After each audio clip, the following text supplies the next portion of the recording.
I'm David Farrier, a New Zealander who ended up accidentally marooned in America, and I want to grasp what makes this country tick. Now, back in New Zealand, our main sport is rugby. In Waikato, and the All Blacks are going to score from the kickoff. Two teams of 15 people, an oval-shaped ball, and lots of rucking, mauling, and tackling. And of course, scrums and the haka. Our national team is the All Blacks, and it's all anyone ever talks about. Here in America, rugby barely exists. No one seems to even know what it is. Instead, you've got football, which is confusing because in New Zealand, football means soccer. In America, it's something else entirely.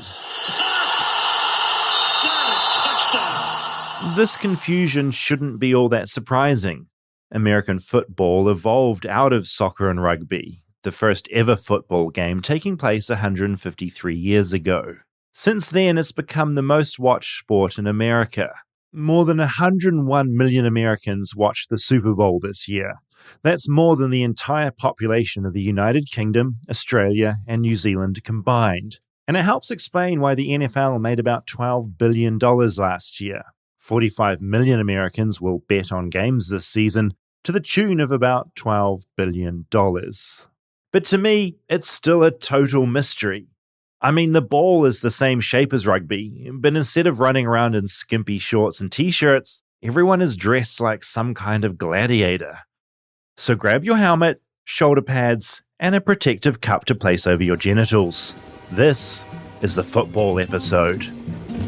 Flightless, flightless, flightless bird touchdown in America. I'm a flightless bird touchdown in America. I only know football from, what was that TV show? Friday Night Lights. Friday Night Lights. God, it's a good show. Kyle Chandler's great. I'll watch him in anything. But I feel that's the only thing I know about football, which is a problem because this country loves it. I need to ask you who your favorite character is.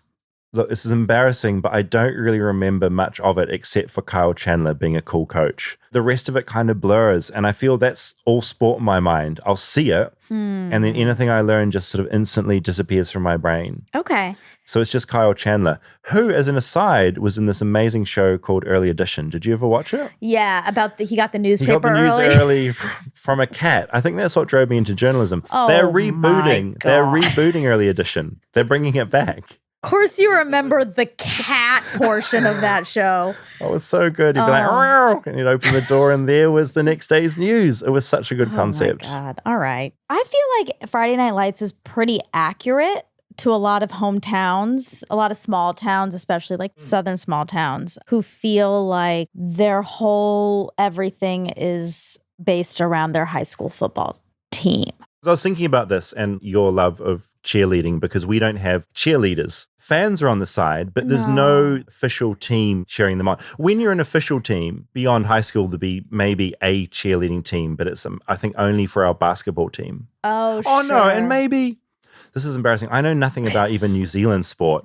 We do have some cheerleaders, but not in school. So school games are much more low-key and college games are much more low-key than what you have here. I see. That's no fun. We don't like to have fun. You guys are not fun. No, we take things very seriously.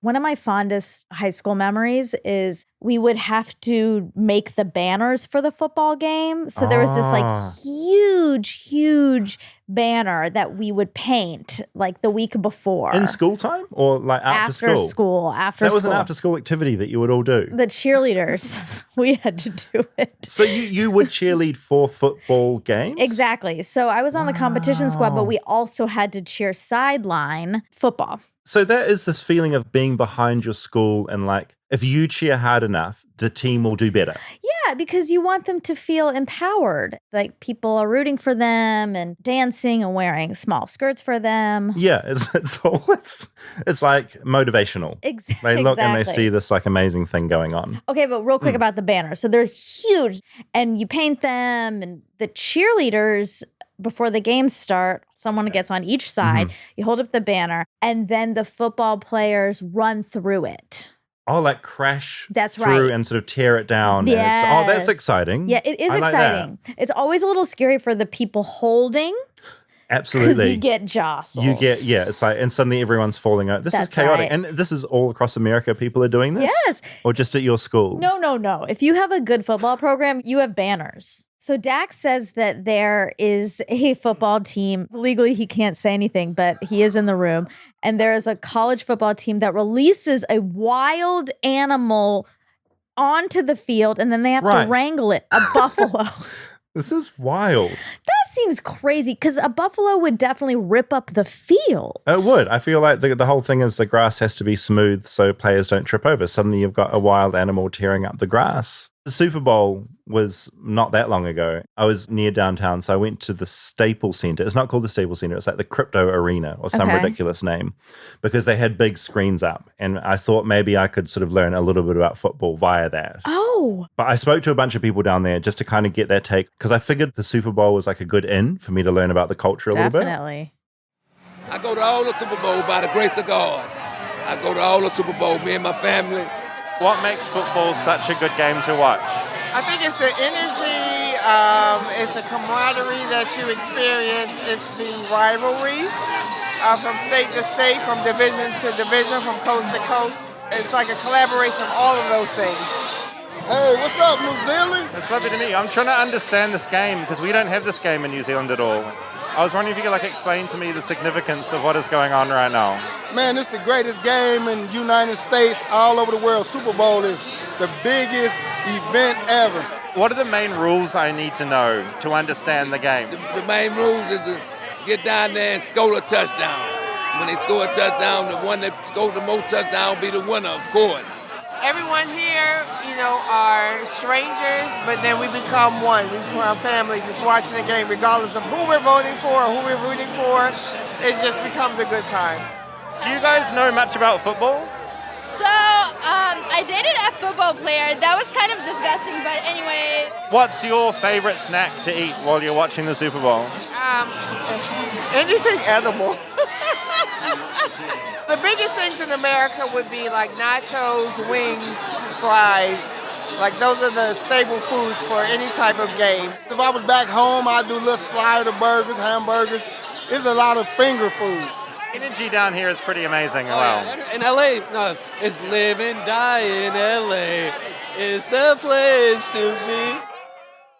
Wow. People were fired up. fantastic. Yeah, everyone was so fired up. And it seemed to me to be as much about food as watching the game. 100%. So Super Bowl, it really does bring everyone together because there's 3 major components. No, I'm sorry, there's 4. Okay. There's the game, there's the halftime show. Yeah. There Huge. is the commercials, and there are the snacks. Yeah. Okay, so there's 4 big pieces that altogether everyone is drawn to at least one of those 4, if not more. I'm 3 out of the 4. Football's the one I'm not into. Always intrigued by the ads. Love the food that I ate down there because I did have some wings and they were really good. Yeah. But the football, no interest You're not whatsoever. interested, but you like No. the commercials, you like the snacks, and you like the halftime show, I can only Halftime assume. show was incredible. Yeah. I mean, like what a especially this production. year. Wow. I loved it. I tried to get into the game, but apparently very expensive tickets. Couldn't swing it. I tried to shoot my way in. Did not work at at Yeah, did not work at all. While we were on the road doing our live show, Rob hooked us up with going to see this meet. Forgive myself. We sound Football dumb. is such a mystery. It's so funny having 2 people that don't really like sport all that much talking about sport. It's true. It's a but funny situation I don't to be want in. to get roped in to your dislike. I enjoy it a lot. But to be clear, I'm not cynical about sport. Okay. I appreciate people's love of it and I want to learn about football. My frustration is that the rules are just so confusing and They so are. strange. Like I feel I can watch a basketball game. It's very clear to me who the players are. I can see the numbers. I can see what they're doing. Yes. I understand how the scoring works. When I'm watching football, everyone's so far away. It's stopping and starting all the time. And I just find it really difficult to follow. And that was my difficulty getting into it. It seems like with basketball, they made up the rules 1st. Like they were like, let's invent this game. And they made up a bunch of rules and then people stuck to it. It seems like with football, they just started making rules as people were playing. Absolutely. So it does feel crazy, and it does feel like some of them are just like, oh, that's a blue card because yeah, it this doesn't feel boy- natural. It doesn't Yeah. feel like this naturally unfolding thing. Exactly. So yeah, I spent a lot of time talking to people outside the Super Bowl, and to be honest with this documentary, I just thought I would like stay talking to them because I thought they would be the best people I could learn from about football, so I just stayed. I'd found myself at a sports bar in downtown LA, everyone glued to the Super Bowl. We travel over 1,000 miles, and we ain't even at the actual game. That's how important this is to us. I'd come here to try and make sense of this game, and was instantly impressed by how enthusiastic everyone was. It was the Los Angeles Rams versus the Cincinnati Bengals, and spoiler alert, the Rams won. Very last minute, very hectic, and there was a lot of screaming. But during the game, I realized everyone here was too heavily invested in the game to try and explain the intricacies of football to a clueless Kiwi. I'm here for Joe Burrow. He's hot and he's single. All I really picked up is that football fans are incredibly loud, and eating and drinking is a big part of the game. We do wings, nachos, a lot of alcohol. I left the bar in a daze, full of too many Modelo's. To crack this puzzle of football, I realized I'd need to talk to an expert, someone who knew the game inside and out, someone who could communicate not only the confusing rules of the game, but the culture of football. Who better for the job than someone who'd played in the NFL for over a decade? I know so little about America and about sport as well, so I'm sort of hoping to be educated Always by be you. nice to the big guy. That's all I say. Always be nice to the big guy. I think that's good life advice in general, and standing next to you in particular, I feel it now. I'm standing next to Walter Jones, an absolute giant of a man. I'm 6'2", he's 6'5". And while I'm a tiny stick of a human, Walter is huge. He weighs about 325 pounds, almost two of me. I feel like I'm standing next to a bear. Fortunately for me, a very friendly bear. Walter was drafted by the Seahawks in 1997, starting every game he played. 180 games in total. Did you see that? Walter Jones knocked him to the ground, almost knocked his helmet off while he was doing it. Walter's known as one of the best tackles ever to play the game, and is a member of the NFL Hall of Fame. And right now we're standing next to each other in the Seahawks locker room in Seattle. This is their private. This is where they get ready.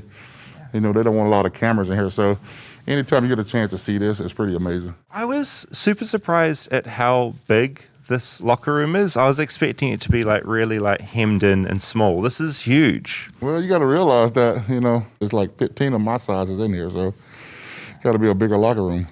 What is it like in here before a game? What is the vibe? I think everybody's in their own little space. You're going to get ready to go on to playing the game of your dreams, so the locker room is pretty amazing. Did you have any kind of rituals that you would go through before? Take me through what you do. I used to lay my outfit out before I wore it, so I tell people all the time, you want to see how it looked before you put it on your body, so I always did that. I used to learn that from Deion Sanders. I have no idea who Deion Sanders is. All I can imagine is Walter carefully laying his outfit out in front of him, like a schoolgirl preparing for prom. You want to see how your outfit looked before you put it on, so I will lay it out on the floor. Stay tuned for more Flightless Bird. We'll be right back after a word from our sponsors. Now a word from our sponsor, BetterHelp. Shouldn't really need to say this, but it's really important you take care of your mind. You go to the doctor routinely for checkups on your body. Mm-hmm. Why would you not do that for your brain? Your brain controls everything. The brain's the main part. Without the brain, things start to get really derailed. So yeah, I think it pays to keep an eye on it. But I get that it can feel inconvenient finding a person or having to go to a place, but that's why BetterHelp is so awesome, because you can do it all online. They do video, phone, and live chat therapy sessions. It took me weeks to find my therapist before I knew about BetterHelp, and this is so nice because they'll match you with someone in under 48 hours. I just came from therapy, actually. It went well. I always just feel so much lighter after. The thing with BetterHelp as well is that it's more affordable than in-person therapy, which can be pretty good because therapy can be expensive. So our listeners get 10% off their first month at BetterHelp.com/bird. That's BetterHelp.com/bird. Flightless Bird is brought to you by Article. You spend a lot of time in your bedroom, and sure, some of that time you're unconscious because you're sleeping, but a lot of that time you're not sleeping, and it's important that your bedroom is a good environment to be in. I love Article, and in fact, I have these 2 amazing Article chairs, and I just lent them to somebody, so I'm probably just going to have to buy more and give those to them because I can't go too long without my nice chairs. I'm new here. I'm currently setting up my apartment, and Article offers cozy beds, swanky headboards, and a ton of lighting options to help you set the tone. What's awesome about it is they cut out the middleman, so you do save up to 30% off traditional retail prices, which is so nice. Article is dedicated to a modern aesthetic of mid-century Scandinavian industrial and bohemian designs. Fast, affordable shipping is available across the USA and Canada and is free on orders over $999. Article is offering our listeners $50 off your first purchase of $100 or more. To claim, visit article.com/bird, and the discount will be automatically applied at checkout. That's article.com/bird for $50 off your first purchase of $100 or more.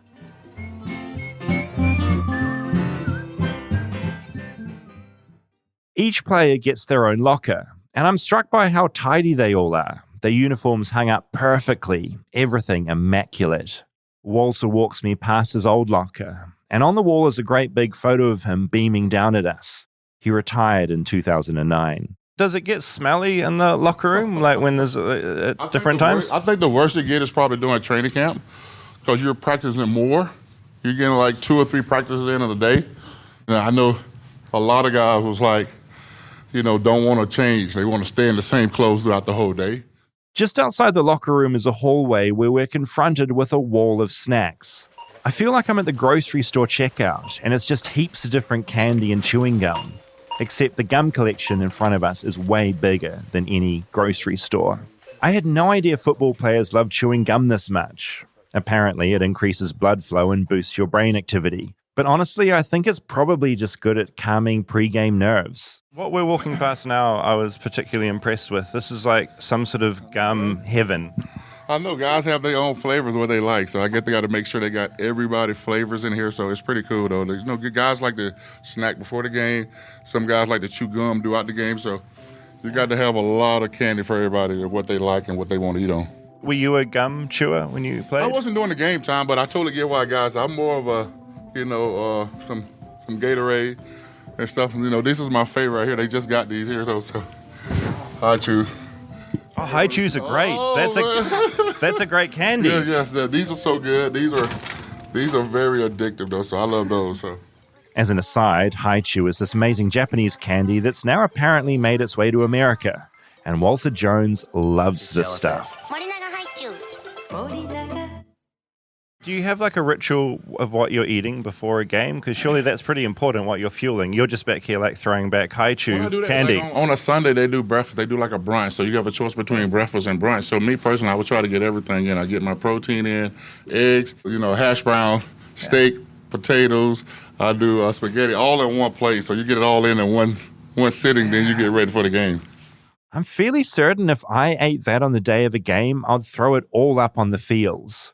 But I guess part of Walter's job was to be big. You don't get big by eating salads all day, do you? So me personally, I had to have a little weight on me. So I wasn't more watching what I eat as making sure that I make weight on Friday. But then you got the little guys that have to be able to get up and down the field. So they have to watch their weight and be healthy at all the time. Walter opens a giant door and we're in a giant white hallway. It goes on for what seems like forever. And it's surreal because it's dead calm. I imagine on game day, this place is hectic. And then suddenly the corridor ends and we're standing on this giant fields. The fields. Apparently the home crowd here in Seattle is known for being incredibly noisy, like they create seismic activity out here. Seahawks fans have made seismic history again. During yesterday's playoff win over the New Orleans Saints, fans shook the ground so much that it registered as an earthquake. It got so loud one time, they now refer to it as the Beast Quake.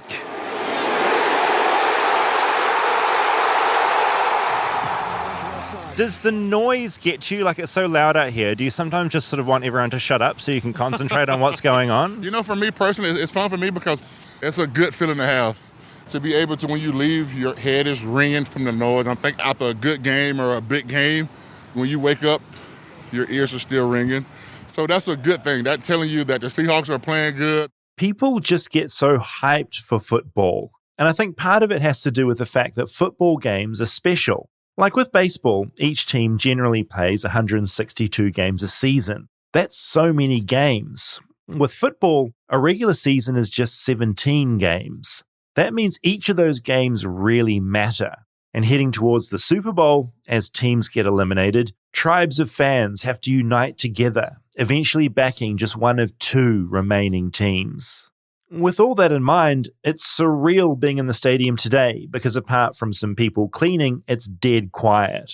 Kind of spooky, actually. But Walter says the hype of running down this corridor into a crazy crowd never got old. Being part of this team and being able to be a starter, to be able to come out on this field, I was able to do it for, 12 years? So anytime that they intro the offense, you look forward to it. I think as an offensive lineman, you get about right here. And they have the smoke going. You know, as the offensive lineman, you see all the skilled guys, they come out, they be flipping and jumping. But we like as linemen, all we got to do is get out there where everybody is at. You know, they got the smoke blaring, so you're trying to see that. But it's a pretty cool experience. It must be the best feeling running out. And I hear your crowd as well is particularly loud, right? Oh, they're very loud. They're very loud. And you will always want to see who get the loudest cheers. It's never you going against a guy, but I think all guys, when they want to come out of here, they want to know who's getting the loudest cheers. So to be able to be a part of that, it's pretty cool. I haven't even begun to talk about my actual connection to football because I went to a college where football was everything. This was your life. University of Georgia, we won the national game. Congratulations. I'm so proud of that historic achievement. This year. A memory that's really stuck. No, this year. Oh, this right. Year we did. This year, okay. Yeah, and okay, this is embarrassing, but I was in a bad mood, so I didn't watch it. But it is such an experience, those college games. You wake up at 5 or 6. You have to claim your tailgating spot. Mm-hmm. And you set up your grill and your tents, and then you just are there all your grill, day. like a barbecue. Yeah. So you're cooking down there as well. Oh, yeah. You're grilling hot dogs and Americans hamburgers. Love grilling. They Any really excuse do. to grill and you're grilling. Ding, ding, ding, Yeah. beef episode. Absolutely. So yeah, and then you're just out there all day. You're drinking all day and you're eating all day and it's hot out and so you're sweaty. And at Georgia, the girls dressed up. You wore dresses. Such customs around all of this stuff. I know. Like so many customs. When you watch the Super Bowl this year, Rams, LA, so exciting. By the end, were you excited? Oh, I got excited. Can't not. And I think what I hadn't had before, I'd watched bits of games on a TV or clips on the internet back in New Zealand. But being there, the volume is so loud. You can't get away from how excited everybody is. Yeah. And that does transfer over. And it's weird because even though I didn't know what was going on, you kind of get to know because whatever team is yelling the loudest and everyone dresses up. It's clear what team is what, fan. Yeah. You just get drawn into that hype. It's hard not to. It's part of the intrinsic draw. What one of the people said is everyone kind of comes together. It's weird because two things are happening. You're very divided. It's very tribal because you're for your team, but it also feels unifying in this major way. And we just don't have that many opportunities for that.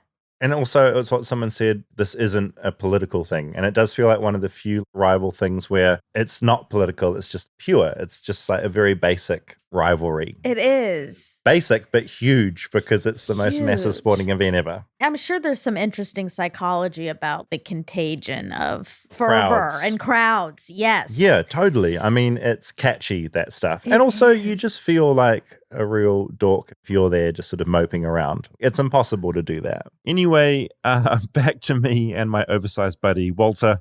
Back to embarrass myself and humiliate myself some more. This is deeply embarrassing to say, but I'm from New Zealand. Okay. I know nothing about this game at all. So it's I feel awkward talking to you because I feel so stupid. You've got these all these sports you can get into in America. Why was football the thing that you were yeah, this is my thing?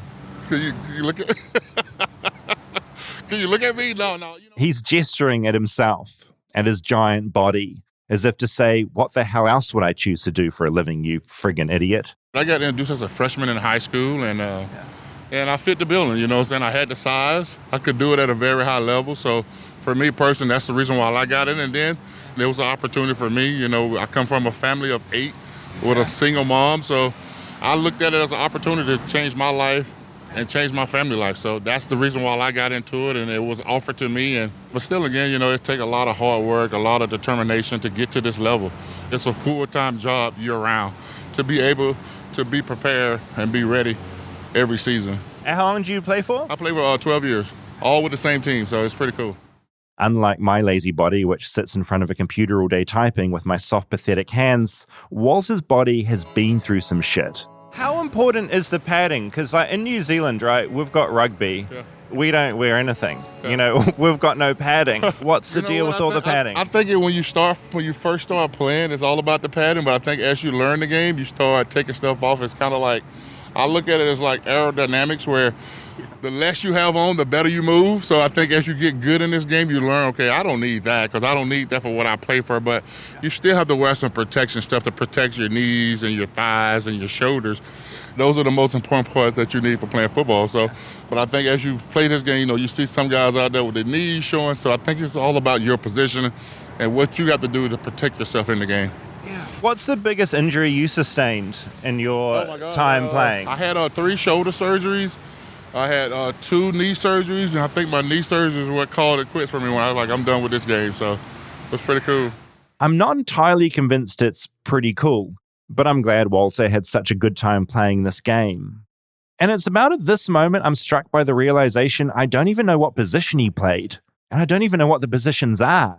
I came here to learn, but keep getting distracted by questions about gum and if the locker room smells or not. I played offensive line. My job was to protect the quarterback and open the holes up for the running back. So you got 5 guys that call the offensive lineman that protect the quarterback. So out the left tackle, that's supposed to be the most important position on the field because you're protecting the quarterback blind side, because most quarterbacks are right-handed. So basically when they're throwing the ball, they got their back turned to the guy that's coming back here. So my job is to protect him, to keep him. Look, to be honest, none of this made sense to me at all. It didn't at the time, and listening to it back now, it doesn't help either.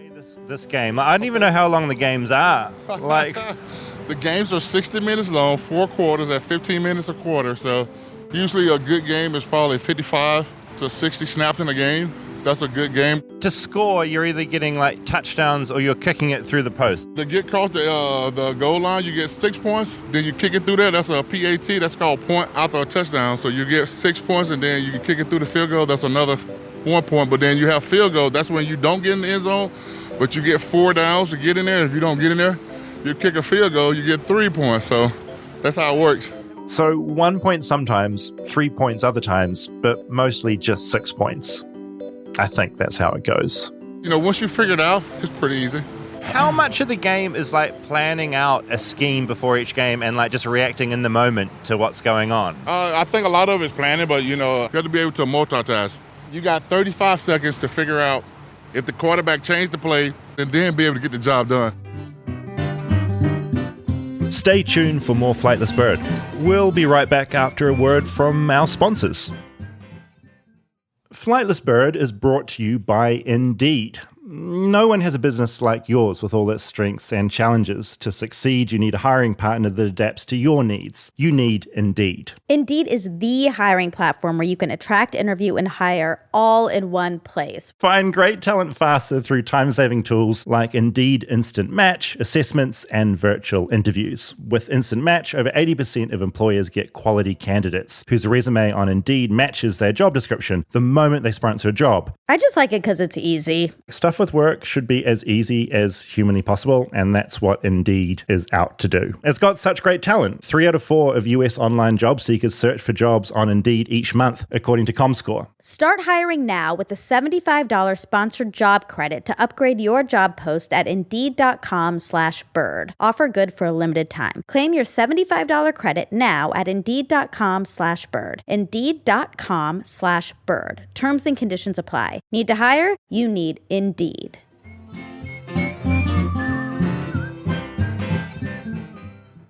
One thing I'm curious about is whether the different teams try and psych each other out. Like, back in New Zealand, the All Blacks are known for doing the haka before the game, a ceremonial war dance that freaks the other team out.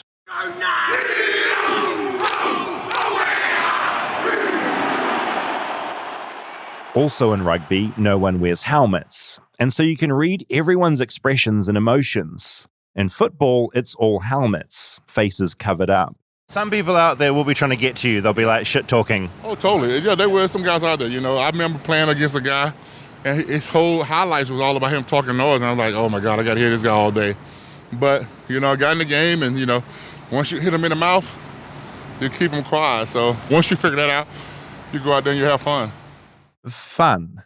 For me, a nerdy, clumsy, cowardly Kiwi, football seems the opposite of fun. I guess I'm just not built for it. Even the antics off the field sound a bit too intense for me. Oh my God, I slapped my starting quarterback?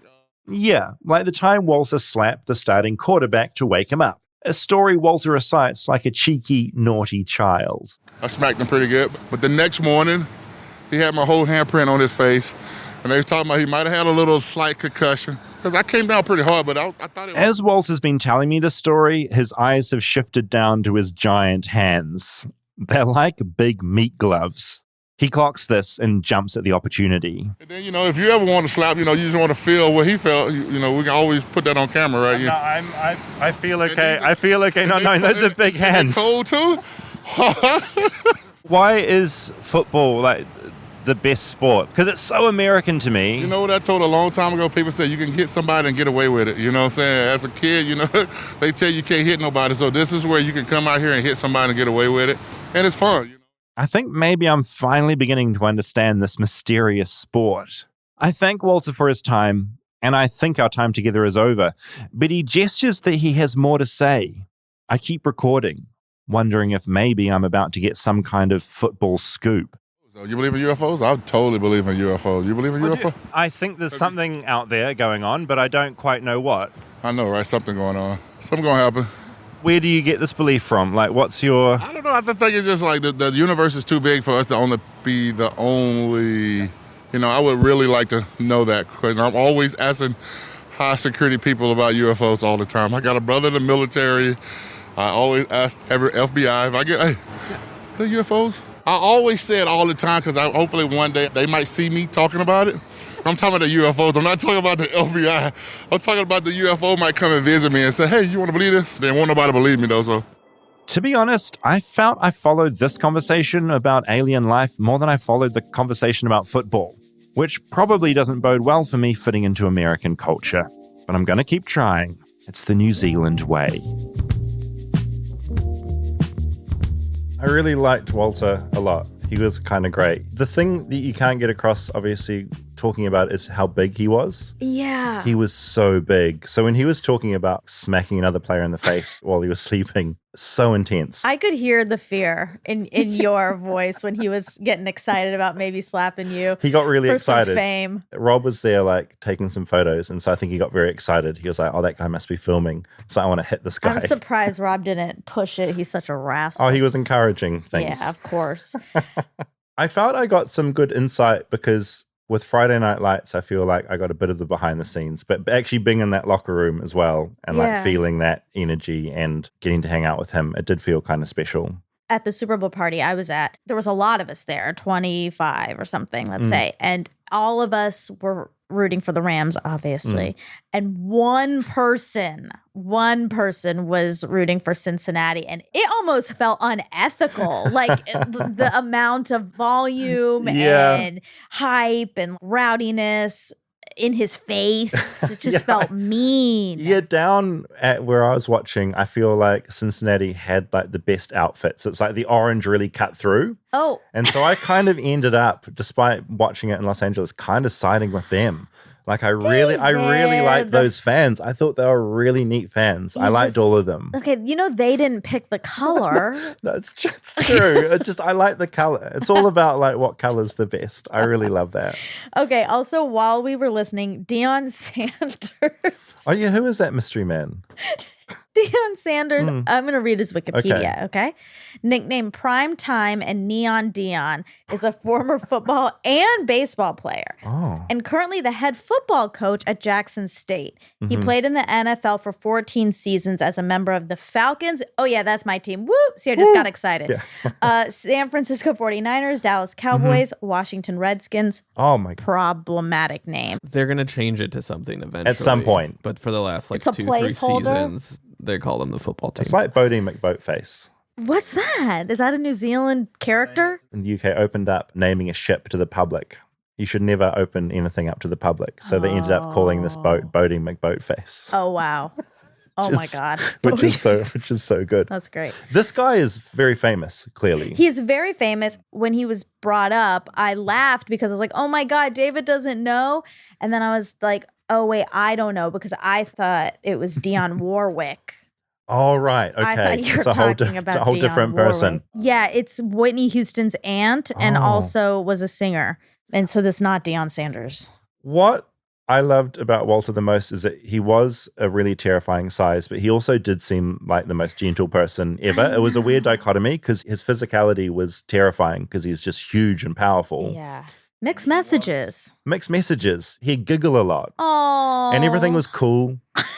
Truly, I don't think we can have a conversation about football ethically without bringing up CTE. I don't know anything about Walter. I'm not saying he experiences or will experience CTE. It's a thing in football that people suffer from. And now becoming more and more and more apparent, you're going to get it. There's a lot of brain hits. But with everyone talking about it more and more, it feels like people are putting their kids in football less. Right.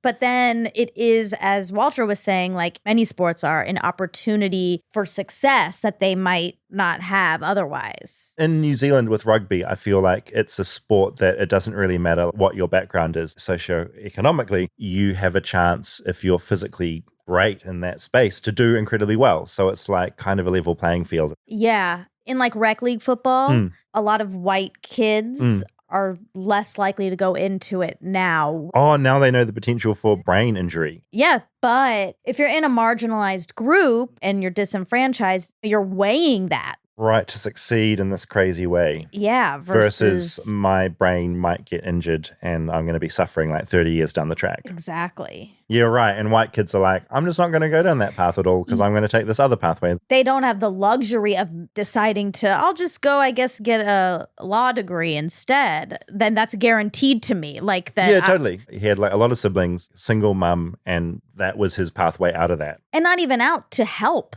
To help his family, to pass that down. Yeah. I assume the NFL is like forking out for some of these injuries and stuff, like are the payouts? They're changing the rules. So there's hits that are Less hits. illegal. Right. They're trying to minimize the amount of it. Yeah, gotcha. The thing in these sports like rugby and football and you can get into like MMA, these are like physically really taxing sports. So it's like, what are the boundaries between being healthy on your brain and playing the actual sport? Because eventually, without hits, it's not going to be a fun game for people to watch, right? Exactly. So what do you do? I mean, Walter seemed happy. His body was a wreck. His whole thing was still like best experience of his life. All worth it, totally fine. Huh. I get it. When you have an experience like that, especially on a team, there's just nothing like it. Yeah. Did you ever play any team sports? I played basketball for a little while. I wasn't very good. It was extra stressful because my brother was literally the coolest person at school. Oh. And he was like in the top basketball team at our school, at high school. What's the top tier team in high school? Do you have like varsity and junior varsity? Oh, no, we don't have any of Oh, that. okay, No, okay. you're just like, I think like you're just like the first team or something. It's like numbered. God, that's so American. Even within high school sports, we have an echelon. We have the best, which is varsity. And if you're a freshman all on varsity, pitted you're against the each best. other. Yes, always from Or day even one. like at prom, you've got like prom king and queen. Like we don't have that in New Zealand. You all go in even, you know? It's very strange. Wow. But at school, I was terrible. I mean, I played the saxophone, so I was like walking around the school with like a case all day. So you can imagine how cool that was. And my brother was with the coolest girl at school, best basketball player in the school. He's back of the bus. I'm like front of the bus. It was like a true nightmare. So yes, I played basketball, but it wasn't a great experience for me. Oh my God. I was stacked against me. This is my favorite part of this show because every episode we just learn a little bit more about David Farrier and I love it. I was in band and I wasn't good. Like the saxophone isn't a good instrument to play. You need to be really good at it to even like begin to play it publicly. Right. It's not like the guitar where you can kind of strum along and be a bit useless but still kind of get away with it. A saxophone is like a deeply offensive sound. The reed's disgusting. It gets full of spit. You've always got like a smelly reed. That's awful.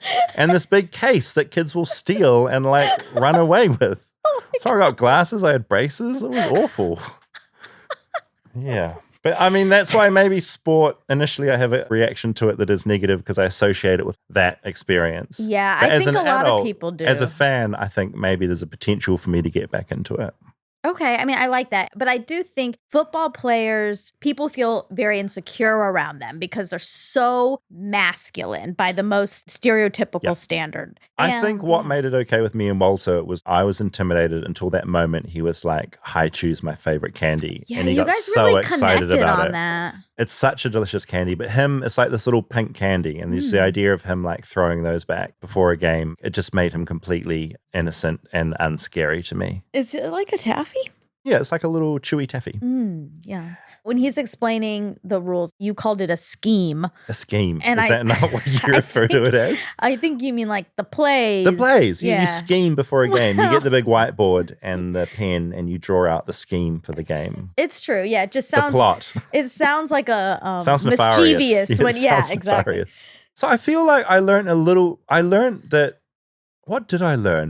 I didn't learn anything about the technical aspects of the sport, but I learned that I think I like the culture of it. Yeah. It seemed fun. I liked the locker room snacks. And I liked The snacks are the best. this idea of like a chance to like escape whatever your background is to just be like some big superstar. It's like very aspirational. It is, and that's very American. It's so American. It's all America is like aspirational. The dream. It's the dream. I am upset that no one, when they talked about the snacks, brought up dips. Oh, right. Dips are like the Super Bowl thing. Like chips and the wings, you're probably dipping into things as well. Yeah, wings and ranch, buffalo chicken dip, there's 7-layer dip. Ranch is something that we don't have in New Zealand, whereas here it's so delicious. I'm loving having ranch on things. Dipping a chip into ranch is very novel. In New Zealand, you're only dipping it into tomato sauce. Ew. The idea of dipping it into ranch is novel, and I love it. Wait, I'm sorry. You're acting like dipping into tomato sauce? A chip is... That's Are all you you talking do. about salsa? No, tomato sauce. That's a thing? Yeah, like Wattie's tomato sauce. What? First of all, You don't have this that? is like football where everything you're saying is getting weirder and weirder by the second. No, you call it ketchup. Oh, ketchup. Ketchup. Yeah, that's what I'm talking about. Okay, Ketchup. that's still incredibly rare to do in America, to dip a I've chip noticed. in I've noticed no one's ketchup. dipping it in there. That's all we do in New Zealand. So I'm learning your ways. Like these are little things I'm doing to fit in. Like, okay, I get the ranch, not the sauce. All right, and I want you to try French onion dip. This is what you do. You take a sour cream and then you put 2 packs of Lipton's French onion soup pack. I know this. We have a similar thing Okay. in New Zealand. It's a different brand, but it's exactly the same recipe. Okay. All right. Very familiar, very delicious, really tasty. At this past Super Bowl, I did a taste test. I was in charge of the French onion dip. I brought a sour cream one, and then I brought a Faye Greek yogurt one. I can't taste the difference. You blindfolded it? Well, I didn't blindfold. I just... Yeah, you just like went in there and tried those. Yeah. It's not a fair test. You've got to blindfold. Else you know what you're having, and that internal bias will creep in. It's just in 2 bowls. Yeah, but you know which is in which bowl, obviously, when you're dipping in. I did, but no one else did. So I was asking, like, do you guys I taste see. a difference? But for you, that doesn't count. If Okay. you know, you've got to like not know the thing. Your internal bias will come You're such a through. rule follower. So you should have been a Such football a player. nerd. So I was fun. This is a kid playing the saxophone at high school.